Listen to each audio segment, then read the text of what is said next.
Everything comes in threes. For me, it was my ankle injury. Then I found out that I had gallstones.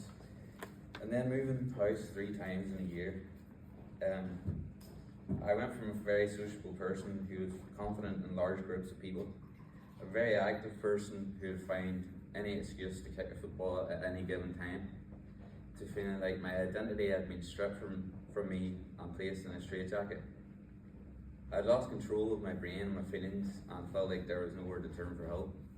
In times like these, you look for ways to distract yourself from these feelings of stress and pressure. And for me, that was when I fell into the trap of gambling, to the point where I became badly addicted. Staying up every night to all hours in the morning. One night I managed to lose £2,000 in the space of half an hour, and that was the breaking point. That's when I hit rock bottom and realised my desire to find help once and for all. One day my mother suggested Achieve Wellbeing Counselling. See, as this time I could change, things could change and I could get my life back on track. The way my brain had controlled me, it was saying it was impossible to be the person I once was. The thought of being able to play sport and get my social life back felt like I had to climb the highest mountain on earth before I started the process. If I had to describe the way I was feeling before I started my journey, I'd say I'd felt nothing, not necessarily bad nor good feelings come to mind.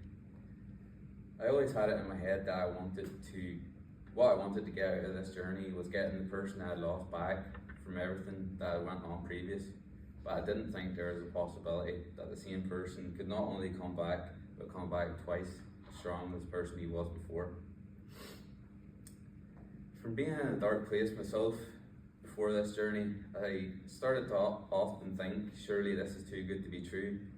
But the saying I have been repeating since my very first session with Martin is, when the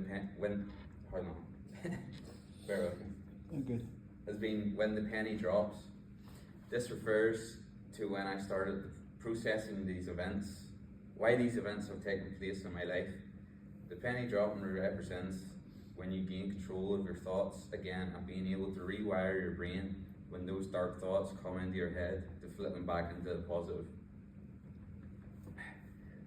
One thing I could say that the feeling of shifting your mindset into one that takes positive from any situation you're involved in is a feeling that is honestly indescribable.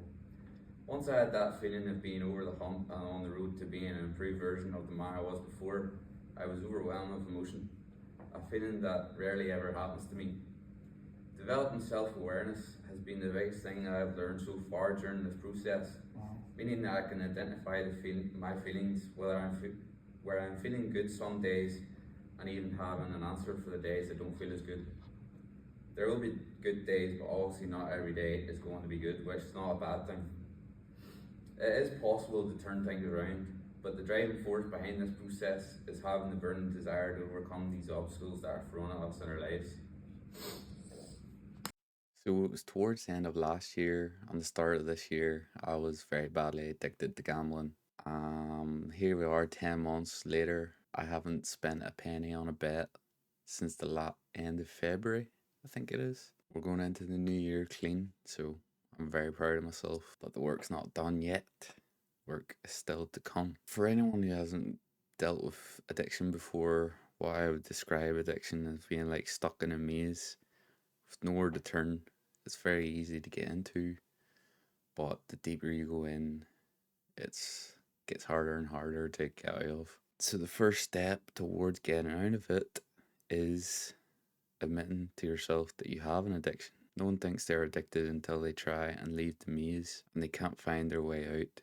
Leaving the maze represents the realization of the addiction creeping into their lives, therefore finding the need to address the issue and find help. Taking that first step makes the way out very much clearer, and it opens up your mind to the possibilities of getting out of it. Through my journey of therapy for the past 12 weeks, I would say, this has changed a lot of things for me.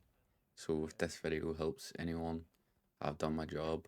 I'll hopefully be making more videos like this in the near future. 3 things I've learned since overcoming my gambling addiction. Number 1, going cold turkey was the best thing I could have done. That means cutting out every single piece of content, whether that comes to watching gambling content, streams, cut it all out. Your environment's your biggest impact on if you're going to do it or not. Number two is admitting to yourself that you have a problem. If other people are saying it to you, you're going to turn around and say, no, I don't have a problem. No, no, no. You'll deny it, deny it, deny it until you admit it yourself. That's when the opportunity comes to getting help. Number three is keeping track of how long you've been off it. Having that goal in the back of your head spurs you on, keeps you going. And in February, it'll be a year since I placed my last bet.